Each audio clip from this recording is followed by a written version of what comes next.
Hello! Today, we'll be looking at a probabilistic contingency argument for the existence of God. So, let's jump into things by first observing that some things have explanations of their existences. For example, the existence of a chair might be explained by a carpenter. Your existence is explained by your parents. Someone's lung cancer might be explained by their smoking, and so on. Things have explanations. The principle I want you to consider in this video is, everything has an explanation of its existence outside of itself. Is this true? At first glance, this principle seems very intuitive. We've never come across a single counterexample, and it's assumed to be true for science and human inquiry more broadly. Another point in its favor is that an unexplained thing is highly counterintuitive. As a thought experiment, imagine that there was a car, but that there was no explanation as to why the car existed. Not that it's a mystery as to why the car exists, but that the car exists for literally no reason.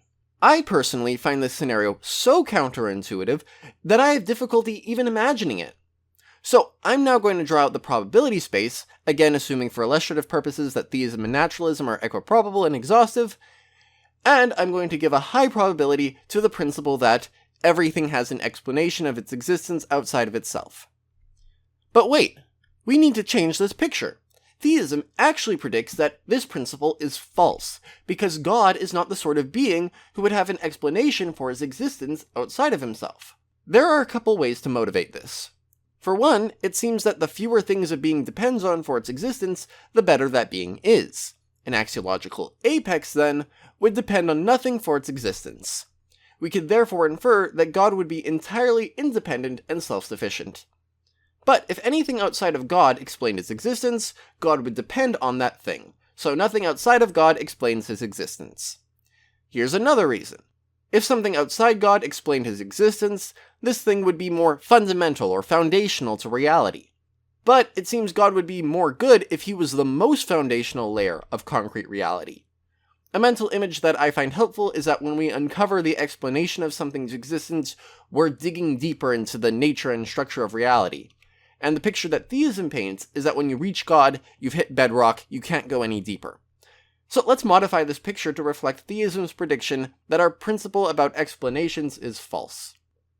Okay, now that we've drawn out the probability space, what data are we supposed to update on? Well, the fact that this principle actually is false. You see, we are all committed to there being at least one thing that has no outside explanation. Namely, reality. Reality is defined as the totality of everything in existence. There can't be anything outside of reality, because if something existed outside of reality, it exists, and we define reality as everything in existence. So it's a part of reality. But if nothing can be outside of reality, there can be no outside explanation of reality's existence. That's just mind-blowing to me. It's as if that car, which was crazy even to imagine because it had no explanation, actually exists, but instead of a car, it's all of reality. And yes, I know that all of reality is a very, very unique thing, but it's still a thing which has no explanation. So our principle, which was super duper intuitive, is false. Now, in Bayesian reasoning, if your theory correctly predicts something which is highly improbable, this is strong evidence for your theory. So the fact that theism predicts the highly counterintuitive and therefore highly improbable fact that there are unexplained things means that theism gets a huge probabilistic boost. Side note, you may be worried that theism predicts that God is an unexplained thing, but the data we're updating on is that reality is an unexplained thing. Aren't these different? Well, not really. Theism actually predicts that all of reality is unexplained in virtue of God being unexplained. As an analogy, if you were on a flying carpet, the totality of you plus the carpet would be flying in virtue of the carpet flying and it holding you up.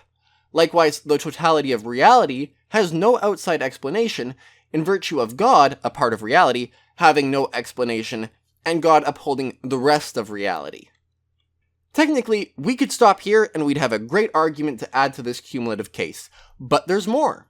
You see, it would be super awesome if we could restrict our original principle, everything has an explanation of its existence outside of itself, into something that doesn't break down. It had a lot going for it. So if we could repair it, rather than tossing it in the trash, that would be great.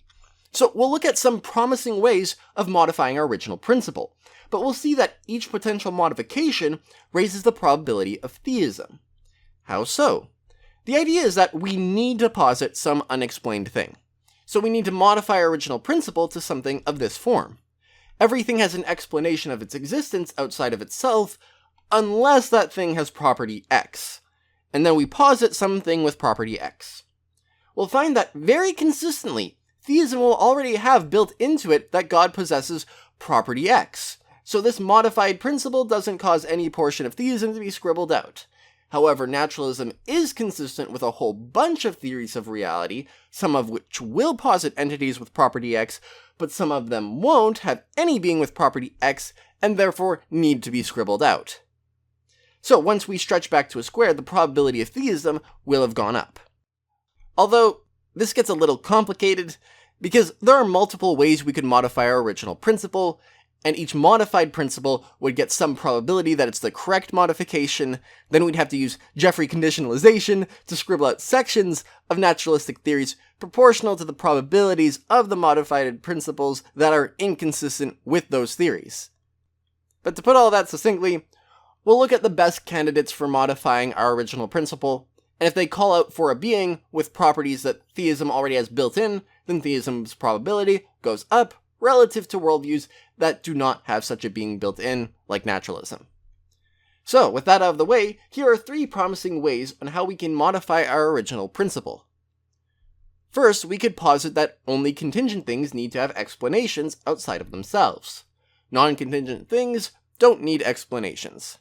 A contingent thing is something which could exist and could not exist. One way you could cash out this variation is that we want to explain why things that could have failed to exist actually do exist rather than not.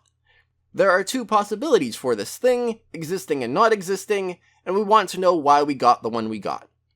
If there's something which had to exist, however, no explanation is needed because there was only ever one possibility. Now, theism has baked into it that there's a God who is not contingent. It seems better to be a being which couldn't fail to exist than a being which could fail to exist. It's like indestructibility, but even awesomer. So, God could not fail to exist. So, this modification of our original principle counts in favor of theism. To support it, I'm just going to point to its intuitiveness and the fact that there are no counterexamples, which means that it has some inductive support. Second, we could say that only dependent things have explanations. On this account, you could say that looking for explanations of things amounts to finding what those things depend on. Theism posits an independent being, as we've already gone over, so this modification would also count towards theism. Side note, this is technically different from our previous modification, since you can at least imagine that 2 non-contingent beings exist, but one of them depends on the other. This modified principle can also be supported with intuition and induction, but it could also be further motivated by an independent construction argument. The idea here is that if you want to build something with a particular property, you need to have the right materials. If you want to build a black tiled floor, you can't build it out of white tiles. You have the wrong materials. Now, reality as a whole is independent. Can an independent reality be constructed out of only dependent parts? It seems not. So we should posit an independent entity as one of reality's parts so that we have the right materials to construct it. Now, a third modification of our original principle would be that only arbitrary limits require explanations. I think the best way to define an arbitrary limit is a quantifiable value which could have been bigger or smaller. A square has 4 sides rather than 3 or 5. A standard basketball weighs 624 grams rather than 623 or 625. A turtle has 4 legs rather than 3 or 5. And so on. An account of this principle could be that we want to explain why arbitrary limits have the values that they have. Now, under this account, God would be a great candidate for an unexplained entity because he lacks any arbitrary limits. How much power does God have? Infinity. He doesn't have 1,017 units of power or something like that. Likewise, God has no arbitrary limit on his knowledge or his character. Personally, I really like this modification because it locks in, so to speak, what I view as the best form of theism, one where God has all the omni attributes. Some theists drop the omni attributes when faced with the problem of evil, which we will get to eventually, but this modified principle pushes back against this move. This principle can be defended once again through intuition and induction, but you could also defend it via our first modification to the principle and something called modal continuity. I'm not going to go too in-depth here, but the idea is that if it's possible for one apple to exist, and it's possible for two apples to exist, and it's possible for three apples to exist, we'd expect patterns in possibility like this to continue without some arbitrary cutoff. Any number of apples should be possible. This is then generalized. We'd expect that it's possible to vary any limit in reality without some arbitrary cutoff, but this means any limit is contingent and therefore requires an explanation via our first modified principle. Okay, so those are 3 candidates for how to modify our original principle that favor theism over naturalism. However, before going, I'm also going to make it difficult for the naturalist to posit an unexplained entity via the principle of irrelevant differences. Consider once more that scenario with the car that had no explanation. This scenario seemed problematic. A car seems like it's not the sort of thing that can lack an explanation for its existence. But maybe the problem was that it only had 4 wheels. If the car had 5 wheels, then could it be the sort of thing that lacked an explanation for its existence? No? What about 6 wheels? 7 wheels? Actually, it seems like the number of wheels on a car is totally irrelevant as to whether or not it can lack an explanation for its existence. We would say that the number of wheels is an irrelevant difference. When the naturalist offers up some candidate entity or thing which lacks an explanation for its existence, we could try to list out all the ways that it's different from a car.